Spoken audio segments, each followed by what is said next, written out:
I am Dr. Shahin, and today I will teach you T.S. Eliot's theory of impersonality and Eliot's meaning of tradition and the role of individual talent in it. This is a very important theory for UGC NEET, JR, Ph.D. aspirants and also for the students who read English literature. You must know T.S. Eliot's theory of impersonality. So what is theory of impersonality according to T.S. Eliot? So according to T.S. Eliot's impersonal theory of poetry, the poet, the man, and the poet, the artist are two different entities. Understand? According to T.S. Eliot's impersonal theory of poetry, the poet, the man, and the poet, the artist are two different entities. Eliot talks about this theory of impersonality in his essay, Tradition and the Individual Talent. He says the poet has no personality of his own and he submerges his own personality, feelings, experiences into the personality and feelings of the subject of his poetry. So he is of the views that the experiences or impressions which are obviously autobiographical may be of great interest to the writer himself but not to the readers. Eliot says that the experiences or the impressions which are obviously autobiographical may be of great interest to the writer himself but not to the readers. So he says that the emotion of art is impersonal. Eliot says that the emotion of art is impersonal. It has its life in the poem, not in the history of poets.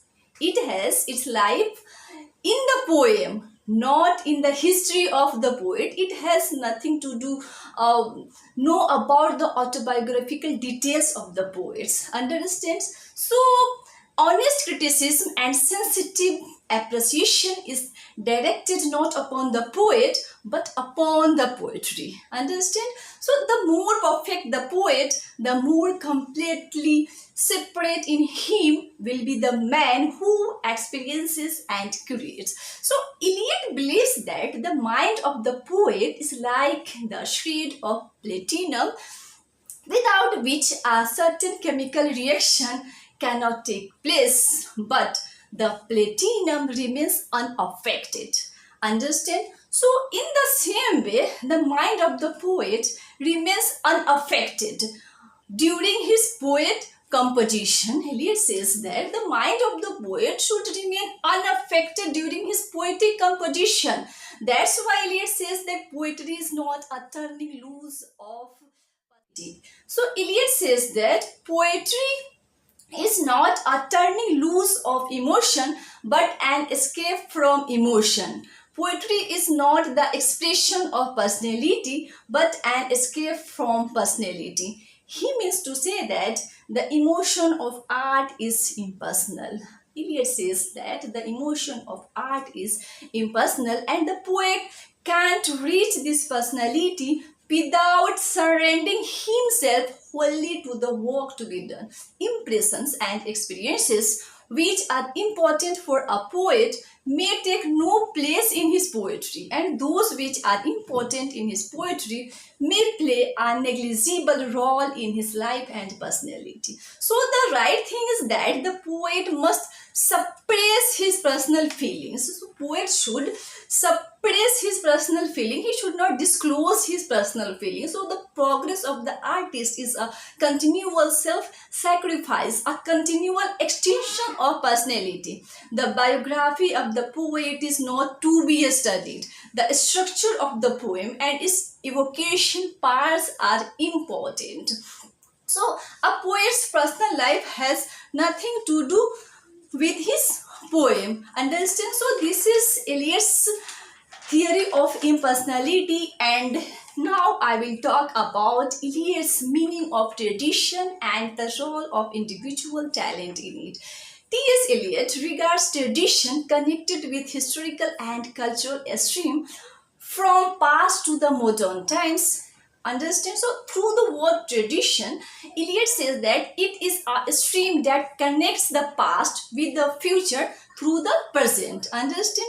Eliot says that the tradition, he talks by the word tradition, that it is a stream that connects the past with the future through the present. So Eliot says that it involves in the first place the historical sense, which we may call nearly indispensable to anyone who would continue to be a poet beyond his 25th year. And the historical sense involves a perception not only of the pastness of the past but of its presence. So he further says that the historical sense, which is a sense of the timeless as well as of the temporal, and of the timeless and of the temporal together, is what makes a writer traditional. So a great poet can consciously show his talent in this stream of tradition. Understand? So no poet, no artist of any art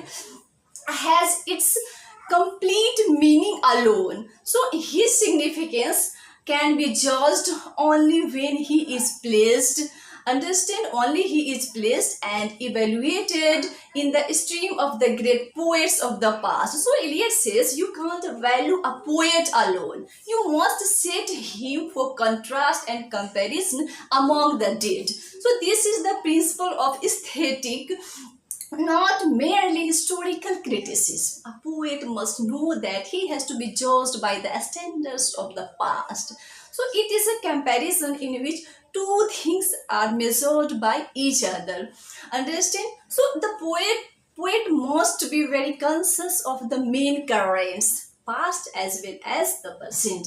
So a great poet must set himself in his tradition, in this tradition coming down since antiquity or the past. So the work of the past poets inform a reader's sense of meaning today. So Eliot says that when a new work of art comes into the world, the existing order adjusts to its presence. So he says the past should be altered by the present as much as the present is directed by the past. Understand? So this is T.S. Eliot's meaning of tradition and the role of individual talent. And I also taught you theory of impersonality. Thanks for today. We meet in the next class.